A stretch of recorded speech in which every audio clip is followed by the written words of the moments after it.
Estamos hablando de movimiento periódico.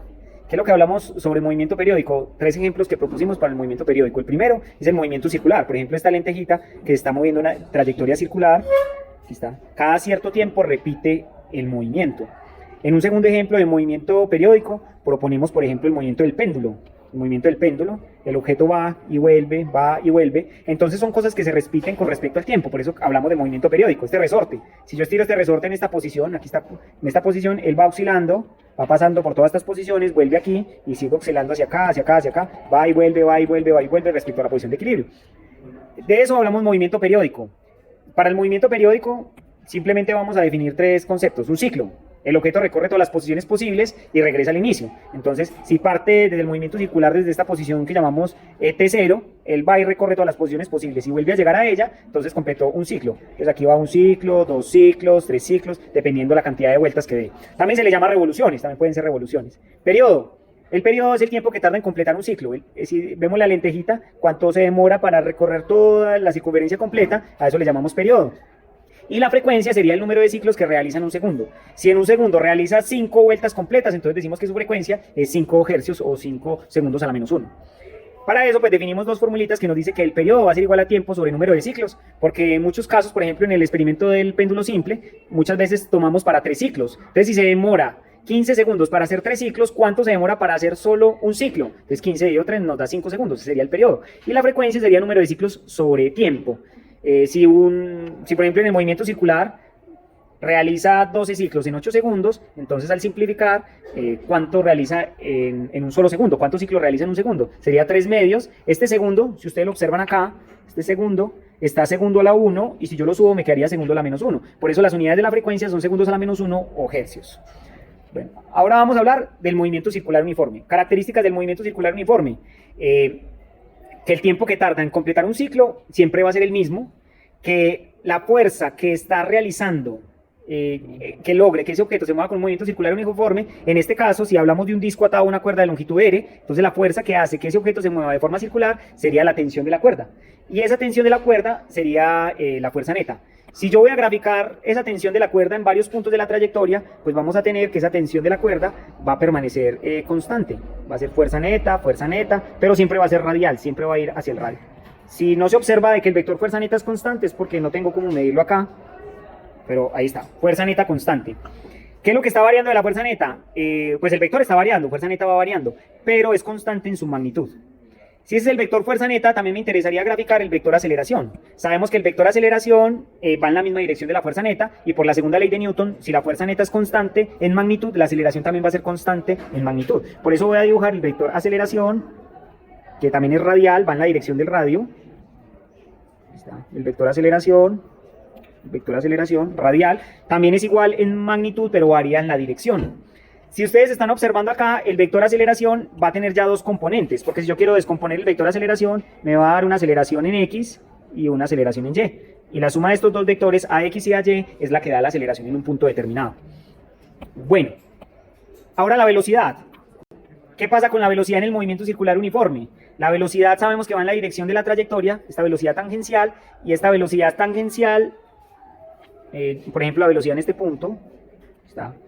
La velocidad en este punto, ahí está, la velocidad en este punto, también va a ser igual en magnitud. Si de pronto no se ven las flechitas del mismo tamaño, lo son, igual en magnitud, pero en dirección contraria, entonces también varía en la dirección del movimiento circular.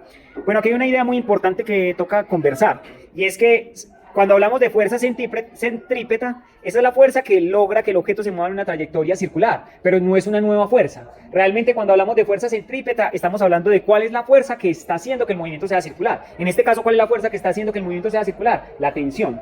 Pero si por ejemplo tenemos aquí el planeta Tierra y aquí tenemos la Luna, entonces la Luna va a describir una trayectoria circular, más o menos un movimiento, un movimiento circular uniforme aproximadamente.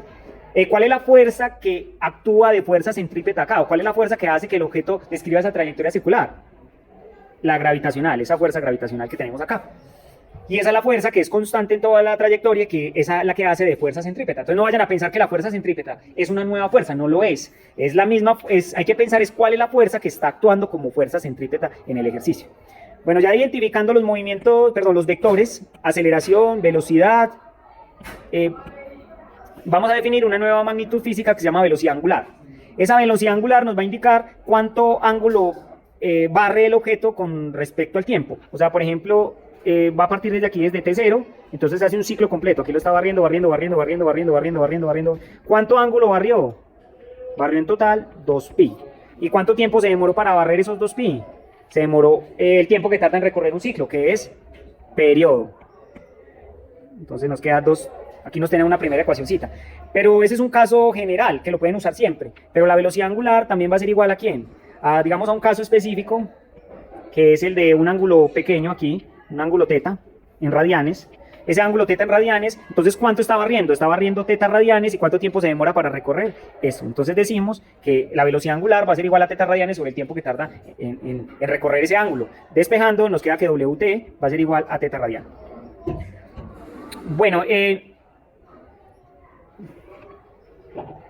ahora vamos a continuar con 3 preguntas que son muy importantes en el movimiento circular uniforme, que también las vamos a hacer para el movimiento armónico simple y para el movimiento del péndulo. Por ejemplo, la primera pregunta es ¿cuál es la posición del objeto luego de cierto t? La segunda, ¿cuál es la velocidad del objeto luego de cierto t? Y la tercera, ¿cuál es la aceleración del objeto luego de cierto t? Entonces, vamos a darle respuesta a esta primera pregunta. ¿Cuál es la velocidad cuál es la posición del objeto después de cierto t?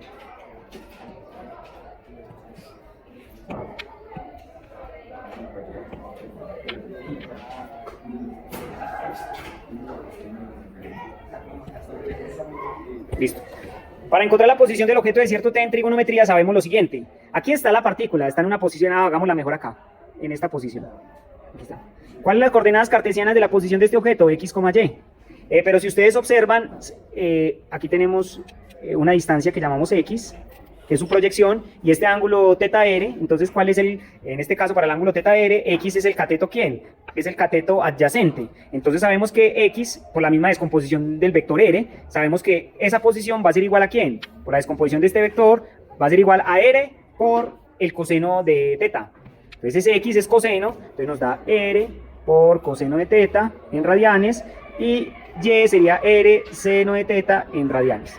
Por eso la primera pregunta ya la respondimos. ¿Cuál es la posición del objeto luego de cierto t? Simplemente la posición x, y, donde x es igual a r coseno de θ y y es igual a r seno de θ. Pero como nos están diciendo con respecto al tiempo, nos tocaría reemplazar este θ en radianes con respecto al tiempo y nos da que y es igual a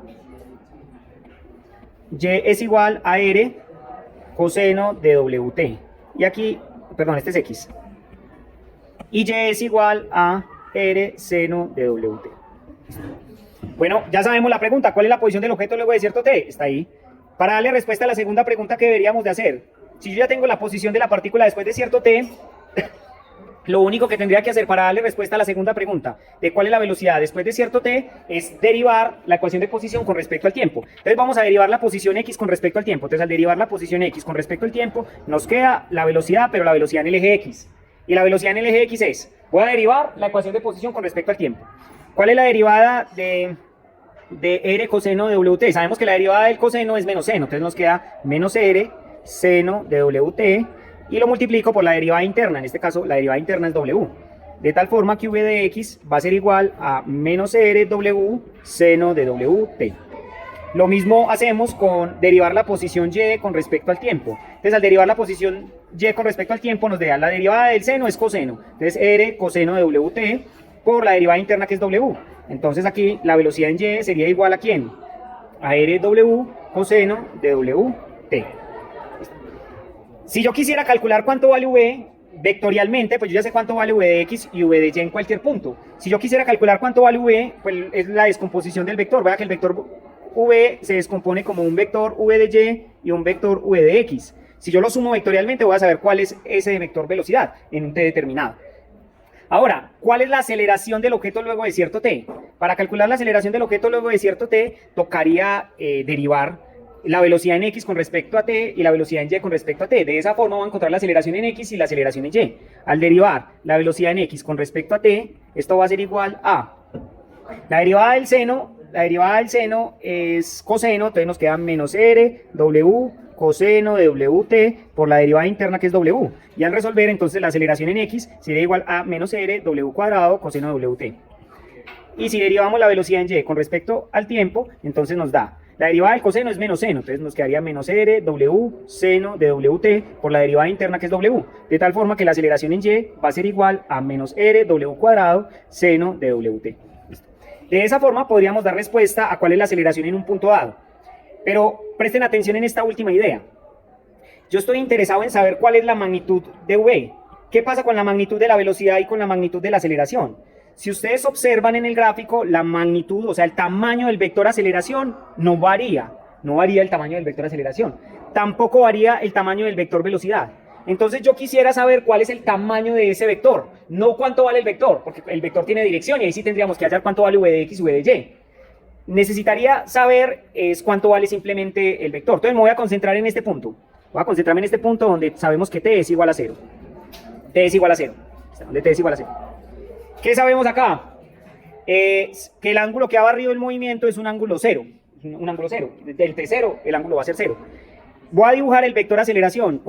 ¿Cuánto sería el vector aceleración? El vector aceleración sería en esta dirección. Ese vector aceleración tiene a x y a y. No tiene a x y a y. Solo tiene a x. Entonces vamos a ver cuánto vale a x. ¿Cuánto vale a x? A x vale... A x... sabemos que es igual a menos r w cuadrado coseno de wt. Pero ¿cuánto vale t? ¿Cuánto vale t?